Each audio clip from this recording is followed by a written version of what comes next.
happens.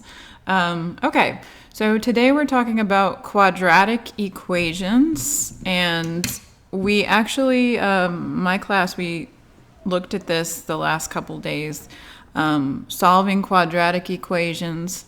And what I want to emphasize today, not only will we be solving quadratic equations, but how to know which technique to use, because there are several techniques. The three main techniques that we're going to emphasize today are factoring, the square root property, and the quadratic formula. And so when you look at a quadratic equation, first of all, you recognize that you have a quadratic equation because it's a polynomial equation with the highest power on the variable being a 2. So, for example, over here we have 5x squared minus 10x equals 0. So, what I always think about when I first look at an equation is it easy to factor? Because if you can factor, then it's a really quick and simple solution, and you might as well go ahead and do that. Now, if you look at an equation and it's not simple to factor, you want to think about whether you want to use the square root property or the quadratic formula. And so there are two cases where we can very easily use the square root property. We have the case where we have no x term in the equation, like this one here, x squared plus 9 equals 11. Notice there's an x squared and there's some constants, but there's no x term, like 3x or 5x. So in that case, it's very easy to rewrite the equation in the form of x squared equals a number. Like in this case, we could subtract the 9 to the other side, and we would have x squared must be equal to 2. And in that case, we can use the square root property, and I'll show you how we do that in a minute. The other case where you would use the square root property is when you have something of the form a quantity squared, like a binomial squared, equal to a number. And here's an example like that. So if we see 2x plus 1 squared equals 12, there's no need to go ahead and FOIL that out to multiply 2x plus 1 times itself, because we can actually just apply the square root property and be done a lot quicker. And then the third case, when you look at a quadratic equation and you don't see an easy way to factor it, and it has an x term, and it's not factored into a perfect square equals a number, then in those cases, which is all the rest of the cases, you're going to use the quadratic formula.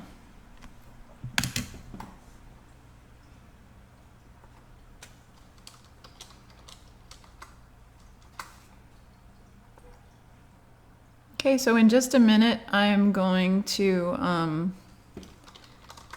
solve these specific examples using the methods that I've just mentioned.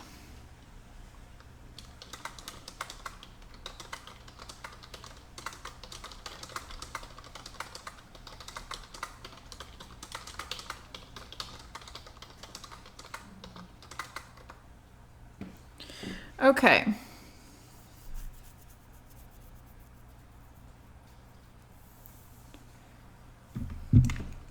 So let's start with these first three equations which factor easily. So I want to show you what I mean by factor easily.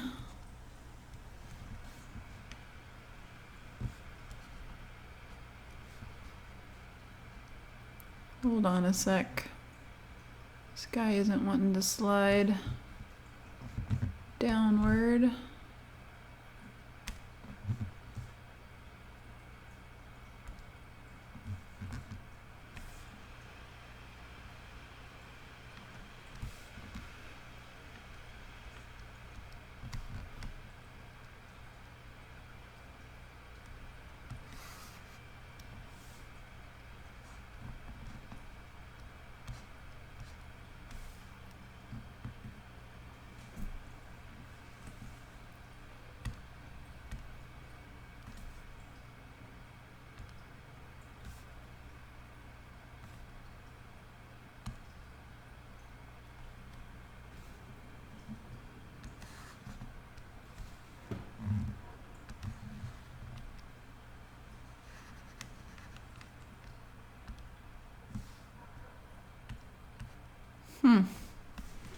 Sorry guys, I'm having a technical problem. Hold on just a sec, I'll figure it out. There we go. All right, so let's say that you were asked to solve 5x squared minus 10x equals 0. So when you see that you have an x in both of the terms, in other words, there's no constant term, then you know that you can factor out a greatest common factor. So in this case, I hope you can see that's a 5. Let me rewrite it here.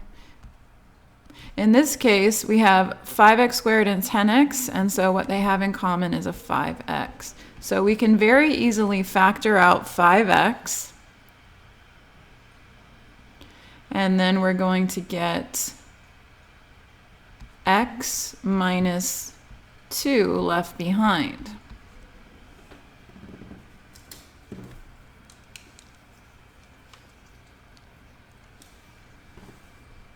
All right, so what's the purpose of factoring? By the way, I should have mentioned that it's important that we have 0 on one side, or else factoring really doesn't help.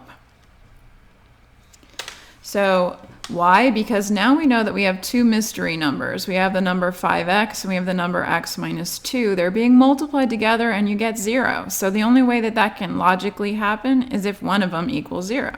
So we can break this apart into two linear equations, either 5x equals 0 or x minus 2 equals 0. If 5x equals 0, that means x has to be 0. And then if x minus 2 equals 0, that means that x must be 2. So we have found two solutions in our solution set, 0 and 2. Those are both numbers that if we plugged them back into the original equation would make a true statement. Okay, now we're going to solve x squared minus 6x plus 8 equals 0. And since this is one of the quadratic equations where the leading coefficient is a 1, we know that we can very quickly factor it by just using the shortened version of the AC method that we've been using in class. So you multiply 1 times 8, and your a times c, 1 times 8 is 8. And we're looking for factors of 8 that add up to the b value, which is negative 6. So if you go through the factors of 8, we need two negative factors to multiply to give us a positive and add up to a negative. So the factors of 8 that we're looking at would be negative 1 and negative 8, but those add up to negative 9. Negative 2 times negative 4 gives us 8, and those add up to negative 6. So this is the pair that we want. And since we had a leading coefficient of 1, we know this is going to factor into x minus 2 times x minus 4 equals 0. So it factors very easily. And again, we had the 0 on the right. That's why this is helpful, because now we know that either x minus 2, this mystery number, is 0, or this other one, x minus 4, is 0. It's the only way you can multiply two numbers together and get zeros if one of them is 0. So either x minus 2 is 0 or x minus 4 is 0, which means x is either 2 or 4. So that's our solution set.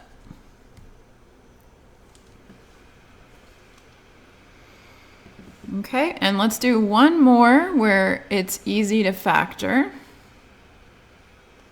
So we're looking at solve 9x squared minus 4 equals 0. And this is a binomial, and it just so happens it fits a specific pattern that we're familiar with. If you recall in class, we learned about binomials can only factor if they fit a difference of squares, a sum of cubes, or a difference of cubes. This one's a difference of squares, right? Because this first term we could think of as the quantity 3x squared, and 4 is 2 squared, and they're being subtracted. So it's a difference of squares. And a difference of squares always factors into conjugates. So this one is going to factor into 3x minus 2 times 3x plus 2. Again, we have this 0 on the other side. If we didn't have that 0, we would have to move things around to get a 0, because factoring is only useful when you have standard form, 0 on one side. So that means that we either have 3x minus 2 equals 0 or 3x plus 2 equal to 0. That's the only way their product could be 0. And now we have to solve for x. So we're going to add 2 over to the other side. In this equation, we get 3x equals positive 2. So x is positive 2/3. Subtracting 2 on this side, we have 3x equals negative 2, so x is negative 2/3. So our solution set contains 2/3 and negative 2/3. All right, so these are all three kind of typical examples where you would use factoring. The first one, we had two terms that have x's in them. We could factor out a GCF. The second one, we had a trinomial with a leading coefficient of 1, so it's very quick to factor. And then the third one, we have a binomial that fits the difference of squares pattern.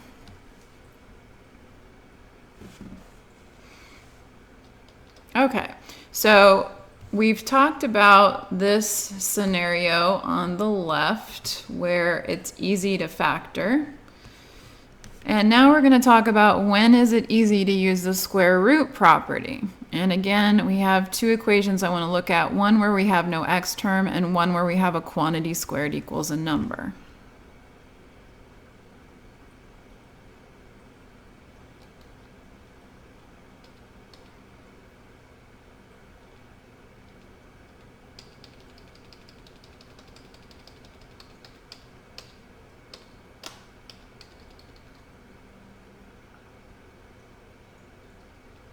Sorry, it's jumping around a little bit on me here.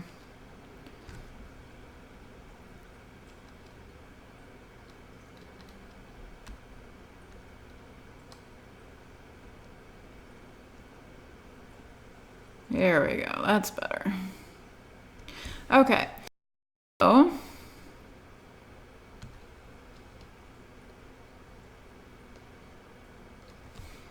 what if we were asked to solve and we were given x squared plus 9 equals 11. So you first check to see if factoring will work easily. Remember, for factoring, we need a 0 on one side. So I could subtract 11 from both sides, and I get x squared minus 2 equals 0. This is a difference, but the 2 there is not a perfect square, so it's not a difference of squares. So it doesn't factor using integers. So instead, since we have no x term, we know that it's also easy to move the number to one side and the x squared term, leave it on the left. In other words, get the x squared by itself. So I'm going to instead subtract 9 from both sides, so we get x squared equals 2. And then we learned in class that if x squared is equal to 2, then there's two possibilities for x. X can be the positive or negative square root of 2. That's called applying the square root property. We're essentially reversing the squared operation by taking a square root, but we have to keep in mind that it could be a positive or negative square root of 2 that would satisfy the equation. So your solution set would have a negative square root of 2 in it, and it would also have, a positive square root of 2 in it.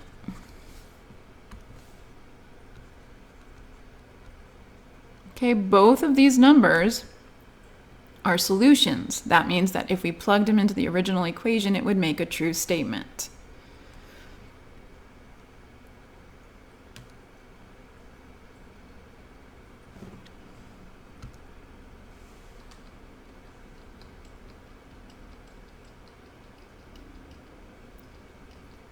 Okay, let's look at another one. For this one, we're asked to solve the quantity 2x plus 1 squared is equal to 12. All right, so it's very tempting when you see a quadratic equation like this one to square this binomial. I see students do that a lot, but it actually just makes the work longer. So when you have a quantity squared equal to a number, something that fits that type of pattern, the easiest thing is to go ahead and use the square root property just like we did in the problem before.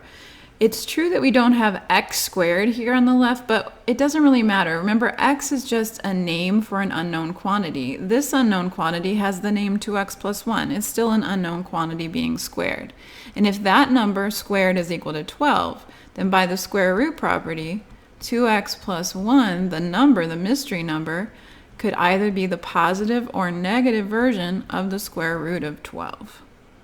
So again, this step right here, this is key. This is where I'm applying the square root property.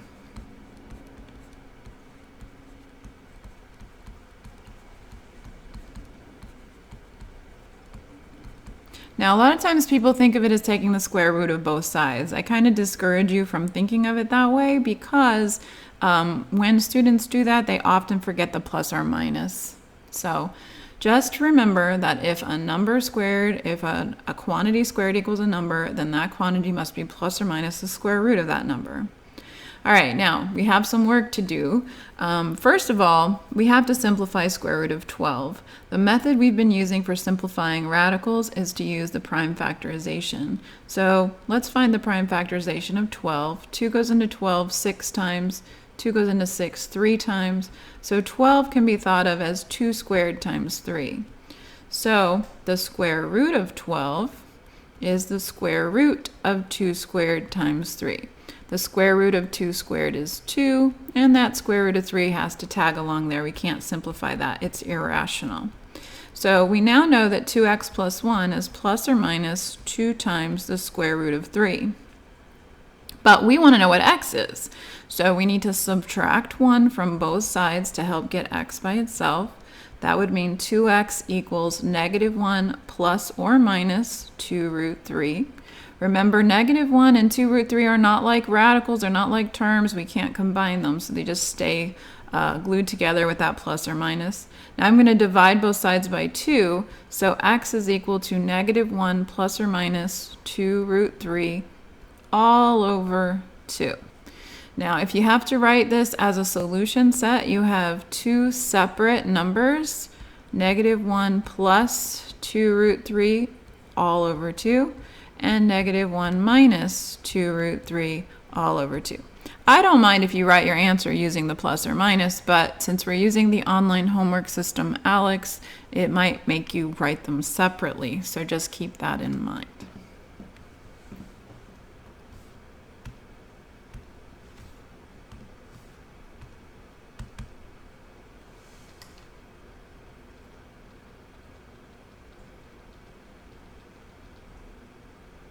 Okay, the next problem I want to look at is actually on worksheet 14 that we worked in class. This is one of the items that we did not get a chance to work. We are going to solve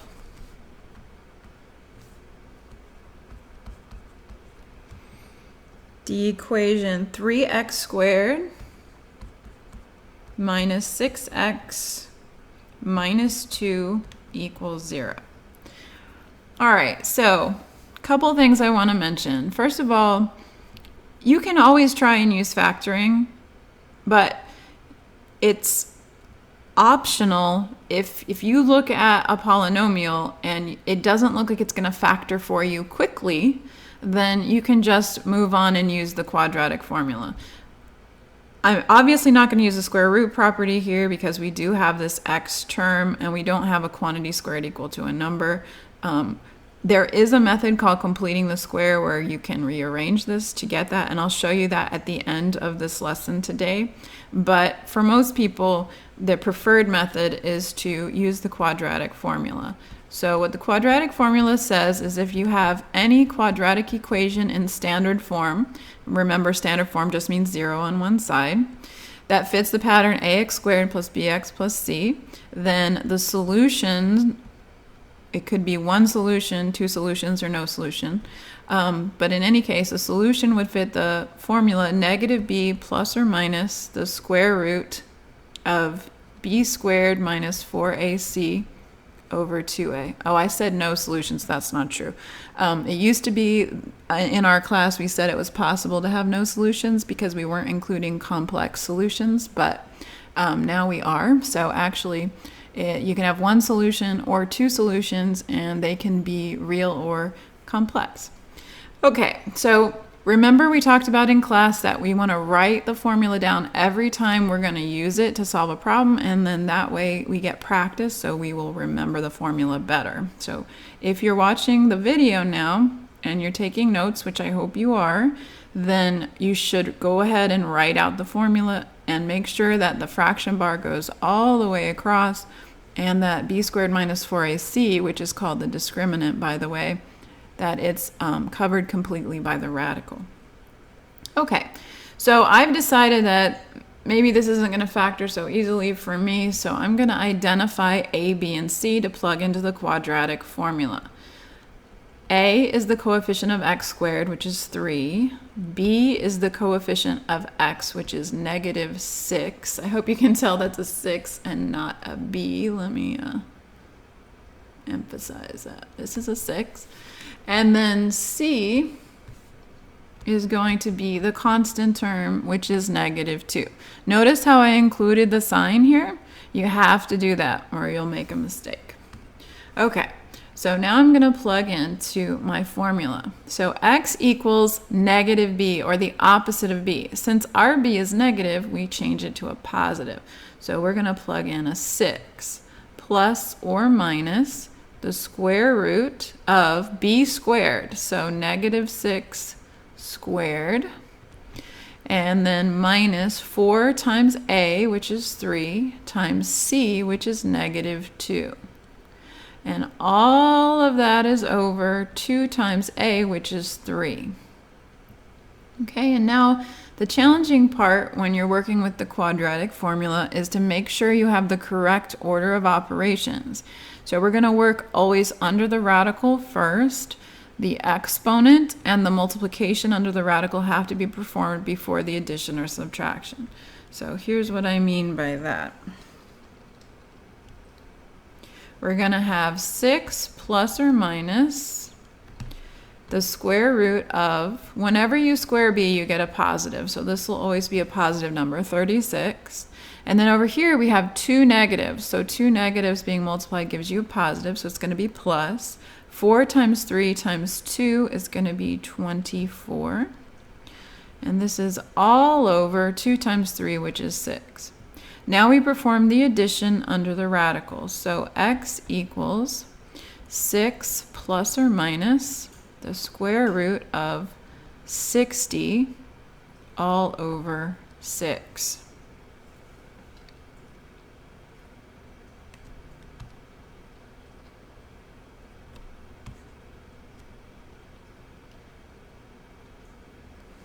Okay, continuing to simplify the radical, we need the prime factorization of 60. 2 goes into 60 30 times, 2 goes into 30 15 times, 2 doesn't go into 15, so the next prime number is 3. 3 goes into 15 5 times, which is also a prime. So 60 is 2 squared times 3 times 5. So we're trying to find the square root of 60, which is the square root of 2 squared times 3 times 5. So only the 2 is a perfect square, so we're going to take the square root of that. It's going to be 2, leaving behind 3 times 5, or 15. So we're going to rewrite our expression here. 6 plus or minus 2 square roots of 15 divided by 6. Okay, so far so good. I see a lot of students get to this point and then they make an error. So they've got everything right up until this point. So don't let this happen to you. A lot of times people are in a hurry. They see the 6 and the 6. They want to cancel them out. And we can't do that. Remember, this 6 is being divided, or I should say each term in the numerator in the top is being divided by 6. So yes, the 6 could divide evenly into this 6 over here, but it's not going to divide evenly into the 2. However, it is the case that if we divided each part by the 6, they have a common factor of 2 in common to all 3 of these. So what I am going to do is say, okay, 2 goes into 6 3 times, 2 goes into 6 3 times, 2 goes into 2 once. I can reduce everything and leave it all as one big fraction. So we have 3 plus or minus the square root of 15 over 3. Or an alternative way to write the answer would be to divide each part out. If you did it that way, you would have 6 divided by 6 is 1, plus or minus 2/6 or 1/3 the square root of 15. There's a bunch of different ways you can write your answer, and I'm going to be flexible about that. But most of the time, when we're solving quadratic equations, most of our textbooks leave the answer in this format here. Okay, how's everybody doing? I'm going to check in with the chat just to see.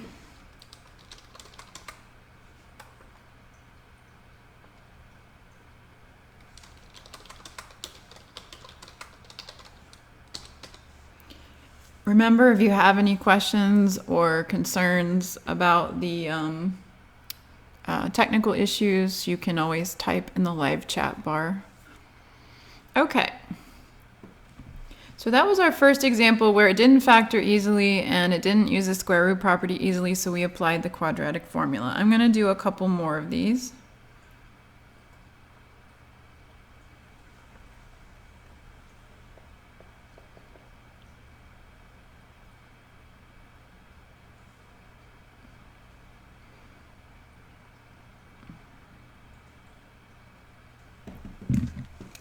So the next one, we're going to solve. And again, let's not lose sight of what we're actually accomplishing. We are finding numbers that make the statement true. So the numbers I get at the end of this, I could theoretically plug back into the equation and it would make a true statement. So the next one we're going to solve 6x squared plus 5x equals -4. I'm going to get it in standard form, so that means 0 on one side. So we can do that very easily by just adding 4. So 6x squared plus 5x plus 4 would then be equal to 0. So this is in standard form now. That means 0 on one side, basically.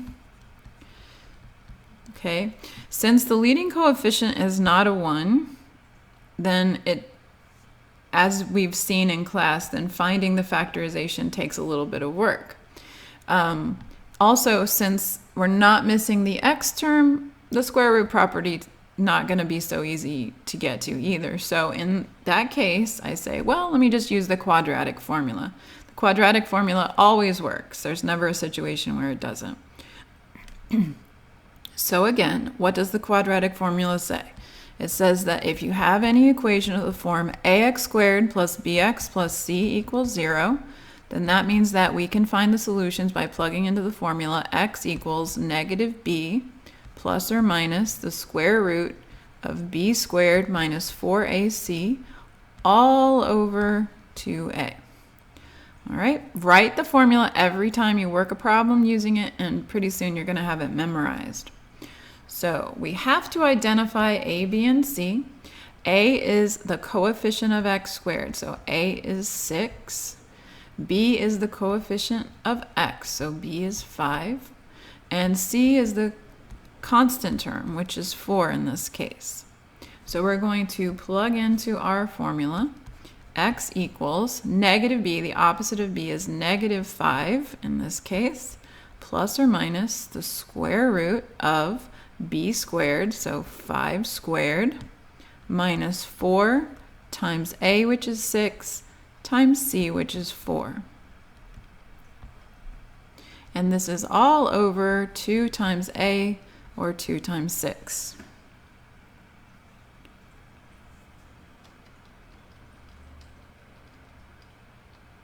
Okay. So now is where the work begins. We have to simplify, so we're going to work under the radical first. -5 plus or minus the square root of 5 squared is 25. We have only one minus here, so it's going to stay subtraction. And then 4 times 6 is 24. And then 24 times 4 is going to be, what is that, 104? I'm sorry, I knew I was getting that wrong. 24 times 4, so we're going to have 96, excuse me. So 96 all over 2 times 6, which is 12.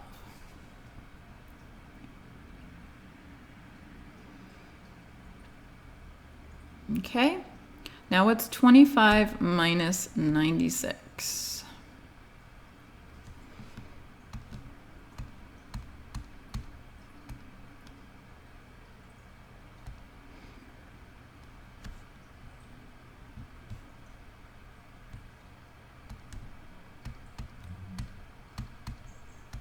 $25 minus 96 is negative 71. Okay, so we get x equals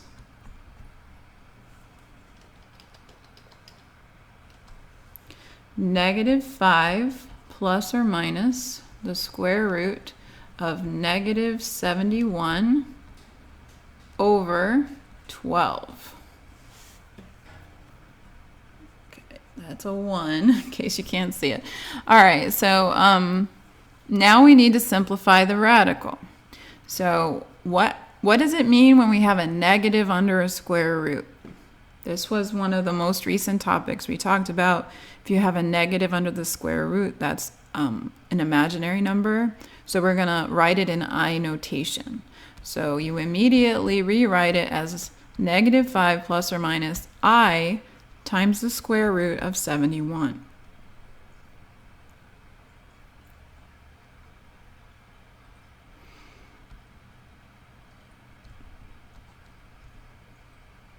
Okay, all over 12. Make sure your fraction bar goes all the way across.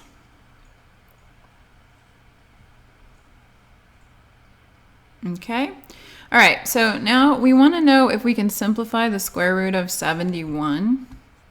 I think 71 might be a prime number. It's definitely not divisible by 2. If you try dividing 3 into it, let's see, we're going to get 2 and 11. So nope, 3 can't go into it. No even numbers will go into it. The next prime number is 5, which doesn't go into it.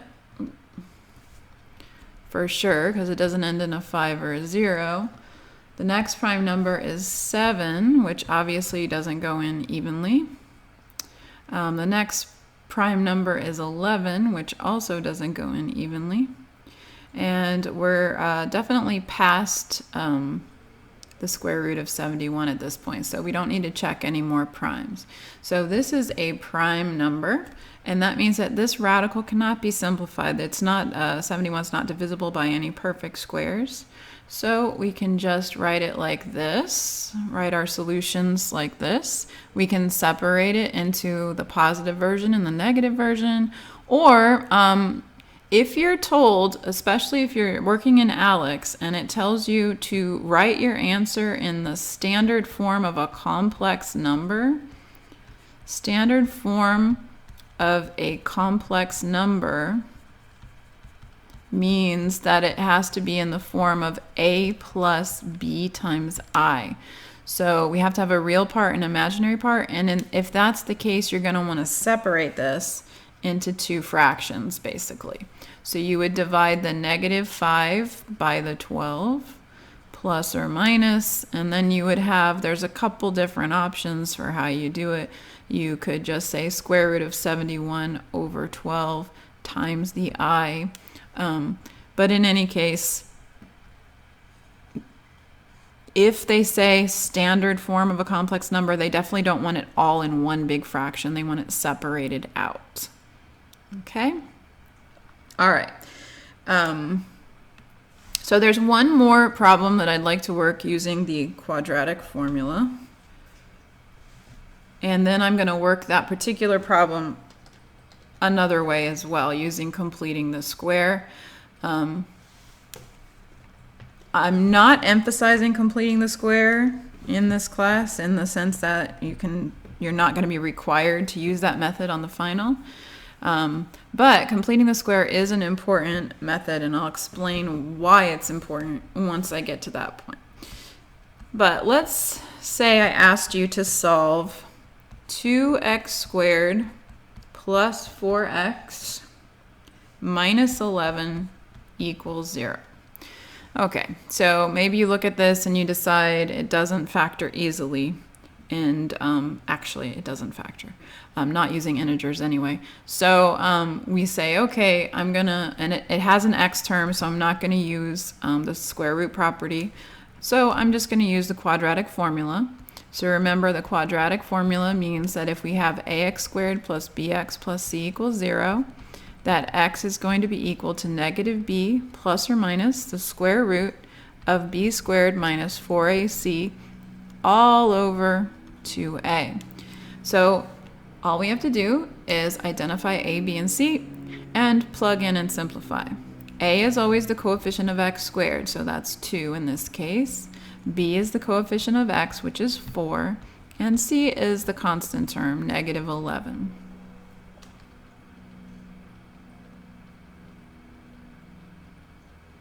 Okay, so we're going to plug into our quadratic formula, which we all are writing every time so that we can memorize it correctly.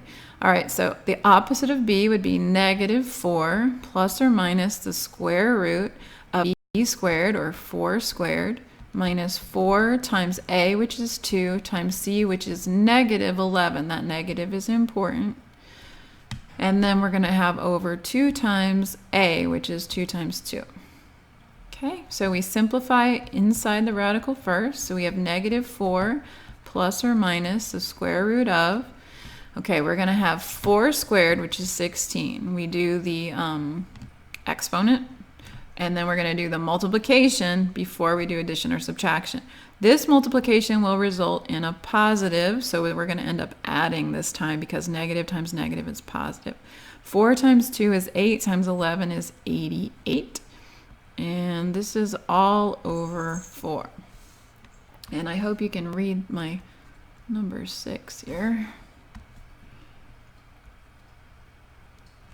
Okay, so now we're going to add 16 and 88.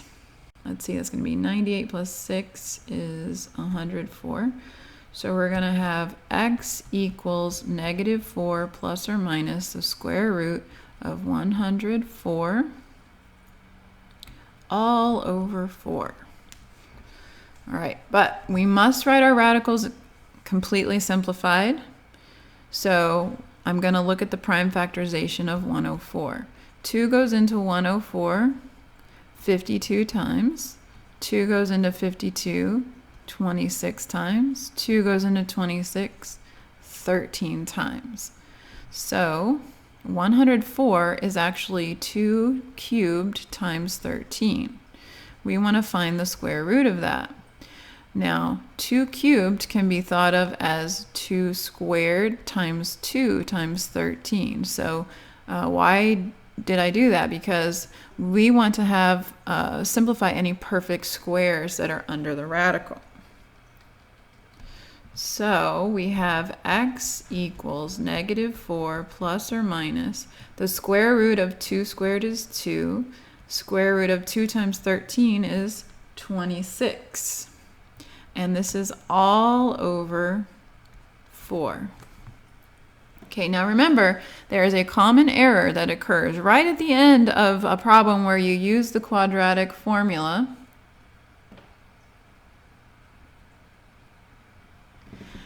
And that common error is to cancel incorrectly.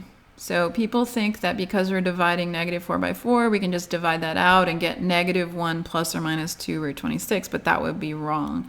You have to divide each part by the 4, and 4 doesn't go into 2. So instead, though, I observe that 2 goes into 4 twice, 2 goes into 2 once, and 2 goes into negative 4 negative 2 times. So they do all have a factor in common, which we can cancel out. So this would mean that x is equal to negative 2 plus or minus the square root of 26 over 2. And that would be a perfectly valid final answer. It's completely reduced, the fractions are completely reduced, and the radical is completely simplified. Okay, now keep this solution in mind because I'm going to work this same equation, 2x squared plus 4x minus 11 equals 0, using a method called completing the square. And if you want to tune me out, that's fine.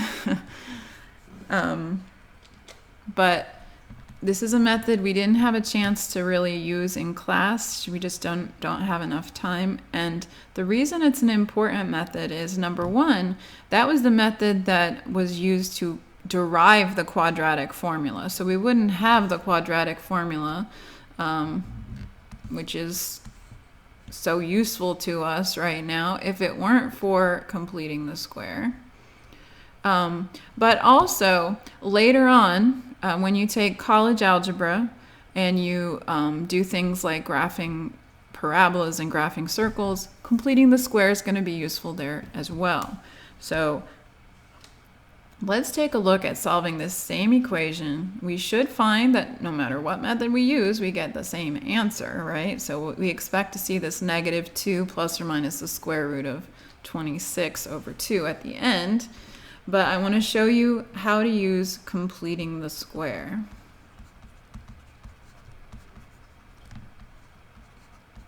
Completing the square is just a way of rewriting the equation so that you can actually use the square root property instead of the quadratic formula.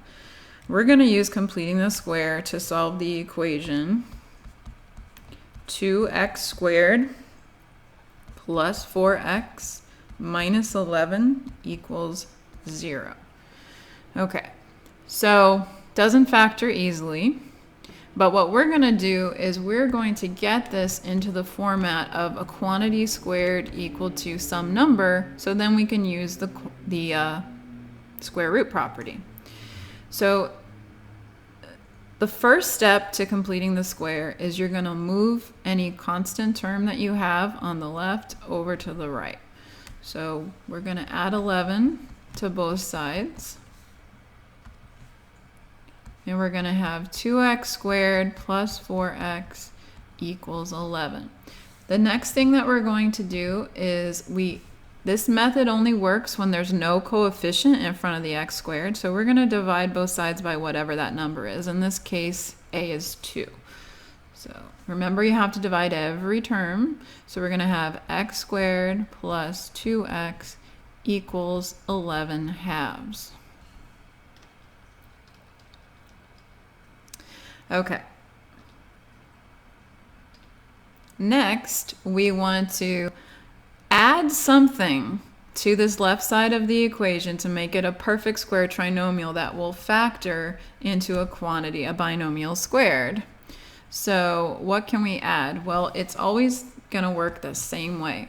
You take half of the coefficient of x, so in this case half of 2, and this is going to give me 1. Whatever answer you get when you take half, whether it's positive or negative or whatever, you square it, so you're going to get a positive. 1 squared in this case is 1, and you add that to both sides of the equation. So you add 1 on both sides.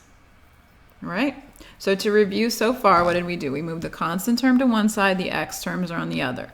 We divided through by any coefficient of x squared, and then in the resulting equation, you take half of the coefficient of x and you square it and add that number to both sides. Now, what will happen is that the polynomial you get on the left will always factor into x plus or minus, depending on the sign of the middle term. And then whatever number you got when you took half, it's going to factor using that number. So in this case, this factors into x plus 1 squared. You can FOIL that out and check that I'm right, but it's always going to work if you use this procedure. Now, 11 halves plus 1, we want to think of that as 11 halves plus 2 halves, so that's going to be 13 halves. And now what we have is a quantity squared equals a number. Remember, we said when we have this type of pattern, we can use the square root property.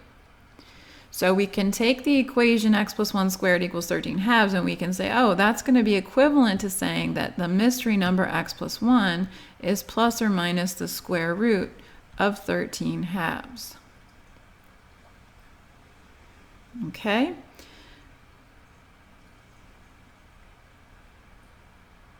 Now, always simplify your radical, and remember, one of the rules for a simplified form of a radical is there's no fraction underneath the radical. So let's work on that over to the side here. So the square root of 13 halves is the same as the square root of 13 over the square root of 2. The next rule is that you can't have a radical in the denominator, so we're going to multiply by root 2 over root 2. We're going to rationalize the denominator to get the form square root of 26 over the square root of 2 times square root of 2 is just 2. So we're going to think of this equation as x plus 1 equals plus or minus the square root of 26 over 2. But we want x to be completely by itself. So we subtract 1 over to the other side. So we have x equals negative 1 plus or minus the square root of 26 over 2. Now, I said that we were going to get the same answer. You remember what answer we had before? We had negative 2 plus or minus square root of 26 over 2. Let me copy that. That looks a little bit different, doesn't it?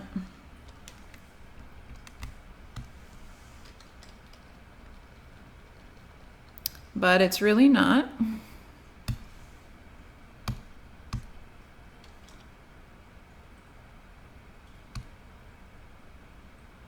Oops.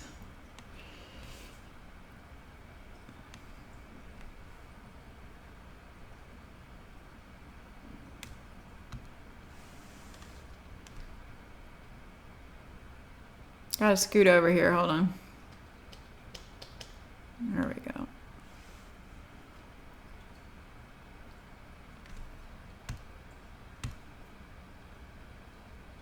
Sheesh, it's going crazy. Oh. Okay, so here's the answer we got, negative 1 plus or minus square root of 26. And the answer I said we were going to get. So how can we see that they're really the same answer?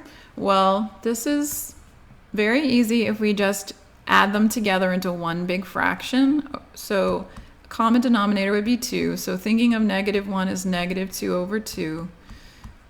We're adding or subtracting to square root of 26 over 2. So you get negative 2 plus or minus the square root of 26 over 2. So really they are the same answer. All right, so that's your crash course in completing the square. But again, on our final, I will not require that you use that technique. It's perfectly fine to use the quadratic formula. But I just want you to know that when you get to college algebra, there are going to be, first of all, you're going to practice solving quadratic equations again using completing the square. And second of all, there will be some context other than solving quadratic equations where completing the square comes in handy. Okay, I hope this chat was helpful to you. If it was, please remember to give it a thumbs up and like it. And that's all for today.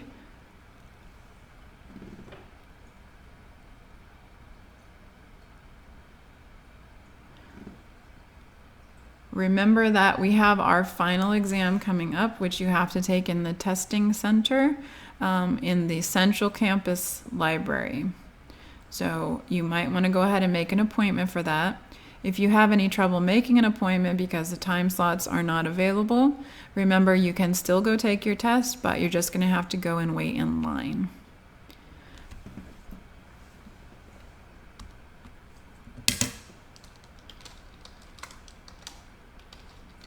Bye, everyone.